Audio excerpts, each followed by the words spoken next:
From Chicago's Wrigley Field, the Cubs hosting the Cincinnati Reds in Saturday afternoon action. We pick it up in the top of the first inning. Billy Hatcher belts a solo home run to left center field, his first home run of the year, RBI number 5, and the Reds led 1-0. Then in the bottom of the first inning with 2 outs and George Bell at the plate, the Cubs tie the score. Here Bell pops a ball up to third base, and Chris Sabo of the Reds will drop the ball for an error. There he drops it, and Mark Grace will score from third base. There's Grace in the dugout checking out the son himself, and it tied the score 1-1. Then in the top of the fourth inning, the Reds take the lead for good. Eric Davis at the plate. He will belt a solo home run to left center field, his third home run of the year, RBI number 7 for Davis. This would be the first of 2 home runs in the game for Davis, and the Reds led 2-1. And sure enough, the fan throws the ball back onto the field. Moving on to the top of the fifth inning, Paul O'Neill, who had a great day for the Reds at the plate with the bases loaded. He will belt a 3-run double to right center field, clearing the bases. This gave the Reds a 6-1 lead. RBIs number 8, 9, and 10 for O'Neill. Then later in the top of the fifth inning, Jose Rijo even got into the act for the Reds. Here he lines a single to left center field, scoring Paul O'Neill and Mariano Duncan. Rijo had 3 RBIs in the game, and Cincinnati led 8-1. Moving on to the top of the seventh inning, Paul O'Neill once again. Here he belts a long solo home run to right field, his 5th home run of the year, RBI number 11 for O'Neill, and the Reds led 10-1. Moving out of the bottom of the 7th inning, the Cubs get on the board once again. Sean Dunston belts a solo home run to left field, his 4th home run of the year, and the score is 10-2 Cincinnati. Then in the top of the 9th inning, Paul O'Neill would do it once again. Here he belts a 2-run home run to left field, his 6th home run of the year. He had 6 RBIs in the game, 2 home runs, and it made the score 12-2, and that was the final score. The Reds defeat the Cubs 12-2. Toronto, Ontario, Canada. On Saturday afternoon, the Toronto Blue Jays host the Chicago White Sox. 1-0 Chicago. Robin Ventura batting in the first inning. Dave Stieb on the mound for Toronto. And this is a base hit single. The liner into left field. Plate slants Johnson. 2-0. Toronto trails after 1. Matt Marullo, top of the second inning, would make a blooper because Mark Whitten pop-up. Well, that retractable roof is open on the sunny day, and Marullo had the sun get in his eyes. A milestone for starter veteran Charlie Huff of Chicago. He strikes out Glenn Allen Hill in the second inning for career strikeout number 2,000. 2-0 Chicago leads it in the 4th inning when Toronto gets their game faces on. It's Mark Whitten at the plate against Huff, and Whitten lines a triple down the left field line and into the corner. A stumbling, bumbling Pat Tabler comes across the plate to make it 2-1 Chicago in front of Toronto. The Blue Jays continue in the 4th inning with Glenn Allen Hill, this time hitting a 2-run home run. The left field blast, his 2nd homer of the year, plates 2, and Toronto leads it 3-2 through 4.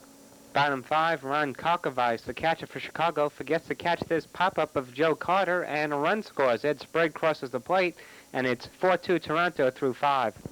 Dave Stieb, 20-4 lifetime against Chicago, continues his dominant strikeout rate. Kokovice in the 4th inning of play. Toronto would win it by a final of 5-2 as Stieb 4-2 in the year, Huff 0-2, and Dwayne Ward earns his 10th save. Tiger in the Bronx on Saturday afternoon as the New York Yankees host the Oakland A's. We pick it up in the bottom of the 1st inning. The Yankees get on the board first. Here Don Mattingly grounds a single up the middle, scoring Roberto Kelly from second base. RBI number 10 for Mattingly, and the Yankees led 1-0. But in the top of the 3rd inning, the Oakland A's score 6 times. Here Dave Henderson belts a 3-run home run to center field, his 9th home run of the year. RBIs number 22, 23, and 24 for Henderson. He would have 5 RBIs in this game, and Oakland led 3-1. Then later in the top of the 3rd inning, Ernest Riles lines a single to left field. Mel Hall can't come up with it. Jose Canseco scores from third base, and Oakland led 4-1. Then later in the top of the 3rd inning, Walt Weiss lines a single to center field, scoring Harold Baines from second base, and Oakland led 5-1. Then later in the top of the 3rd inning, it was Jamie Quirk's turn. Here he lines a single to right field, scoring Ernest Riles from second base, and Oakland led 6-1. The beneficiary of all these runs starting and winning pitcher Kirk Dressendorfer. Here in the bottom of the third inning, he strikes out Roberto Kelly. Dressendorfer went 7 innings, allowing only 2 runs on 2 hits, and he struck out 4 batters. Moving now to the bottom of the 7th inning, things got a little better for Yankee fans. With Oakland leading 10-1, Matt Noakes hits a solo home run to right field, his 4th home run of the year, RBI number 13 for Noakes, and Oakland led 10-2. In the top of the 9th inning, the Yankees brought in Steve Howe, who was making his first Major League Baseball appearance since October 4th, 1987. He pitched a scoreless top of the 9th inning. He struck out Jamie Quirk, but the Oakland A's win 10-2. First inning, Adam Peterson, the starter for San Diego, facing Ivan Calderon. Peterson strikes out Calderon to end the first, and we're in the second, and there's still no score at Jack Murphy Stadium. Top 3, no score, and Marquise Grissom at the plate. And the first pitch he sees from Adam Peterson is out of here for a 3-run home run into the seats, his 5th homer of the year, and it was 3-0 Expos after 2.5. It's 3-0 Expos through the middle innings thanks to the pitching of Dennis Martinez, here getting Thomas Howard to ground out. That ended the 5th inning of play. Dennis Martinez is some pitcher, but he's no hitter. Look at this as he just is sawed off, and he has his hand ringing. And Dennis Martinez doesn't think much of this batting thing as he goes to the dugout. His hands are still hurting him, but it's not hurting him to pitch. Top 6, Ron Hassey's RBI single into center field, plates Larry Walker, 4-0 Expos. Spike Owen follows with a single to center field that scores Andres Galarraga, and that makes it 5-0 Montreal. That was the score through 6, and that was the score in the 7th for San Diego when Fred McGriff gets the Padres on the scoreboard with this home run to left center field, his 8th homer of the year, 5-1 Expos through 8. And 5-1 Expos through 9 as Kevin Ward grounds out to end it. Dennis Martinez pitches a complete game victory. He's 5-2. Adam Peterson 0-1, San Diego's 4th loss in a row. Tommy Lasorda and the Los Angeles Dodgers hosting the Philadelphia Phillies in Saturday night action. We pick it up in the top of the 1st inning. This is starting and winning pitcher Mike Morgan striking out John Morris. Morgan would go 7 innings, allowing only 1 run on 6 hits, and he would strike out 4 batters. But he would let up a run in the top of the 2nd inning. Here, Darren Fletcher at the plate. He will belt a double off of Morgan to right center field, scoring Charlie Hayes all the way from first base. Fletcher's first RBI of the year, and it gave the Philadelphia Phillies a 1-0 lead. But in the bottom of the 4th inning, the Dodgers tie the score. Stan Javier at the plate for Los Angeles, facing Pat Combs, the starting and losing pitcher for the Phillies. Here, Javier lines softly to left field. It's a single scoring Eddie Murray from third base, and the score was tied 1-1. But in the bottom of the 5th inning, the Dodgers take the lead. Here, Eddie Murray grounds to Charlie Hayes. Hayes makes a nice stop but throws high to first base. The ball hits off of Ricky Jordan's glove and into foul territory. Juan Samuel scores from second base on the error to Hayes, and the Dodgers led 2-1. Then in the bottom of the 8th inning, an insurance run for Los Angeles. Chris Gwynn hits a pinch hit double to left center field, scoring Lenny Harris all the way from first base, and the Dodgers led 3-1. Then in the top of the 9th inning, this is Dale Murphy at the plate facing Jay Howell in relief for the Dodgers. Murphy hits a solo home run to right field, his 5th home run of the year, and the score was 3-2.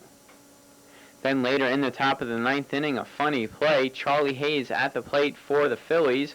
He will hit a foul ball. Eddie Murray can't get it, but watch this fan. He tumbles onto the field.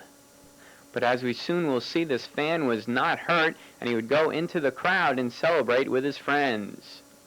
The Dodgers win this game 3-2. The winning pitcher, Mike Morgan, is 4-2. The losing pitcher, Pat Combs, is 1-2. And it was time for Gary Carter to have some fun with his manager, Tommy Lasorda. Robinson and the Baltimore Orioles are in town to play the Mariners. In the bottom of the 1st inning, Seattle strikes first as Ken Griffey Sr. hits a single up the middle. Billy Ripken looks silly trying to make the play on it. That made the score 1-0 Seattle as Harold Reynolds comes in to score. Now in the top of the 3rd inning, Brady Anderson hits a double to the base of the left center field wall. This will score Billy Ripken and Mike Devereaux, making the score 2-1 Baltimore. Ken Griffey Jr. came out immediately after this play. We don't believe that he was injured on the play, but he had an upset stomach and had to leave. So the score was 2-1 Baltimore, and Henry Cotto came in to replace Ken Griffey Jr., and in his first at bat in the bottom of the third inning, Cotto hit a shot high off the left center field wall. This went for an in-the-park home run. As you see, both outfielders leap to make the catch, but they can't. Cotto could have made this a stand-up home run, but he slides anyway. That made the score 3-2 Seattle. The game was tied at 4 in the top of the fifth inning when Tim Hewlett put Baltimore up to stay. He hit a double to left field that scored Brady Anderson and Cal Ripken, making the score 6-4 Baltimore. They went on to win this game easily by a final score of 11-5. The winning pitcher was Jose Mesa. He's 4-3. The loser was Bill Kruger. He's 1-1.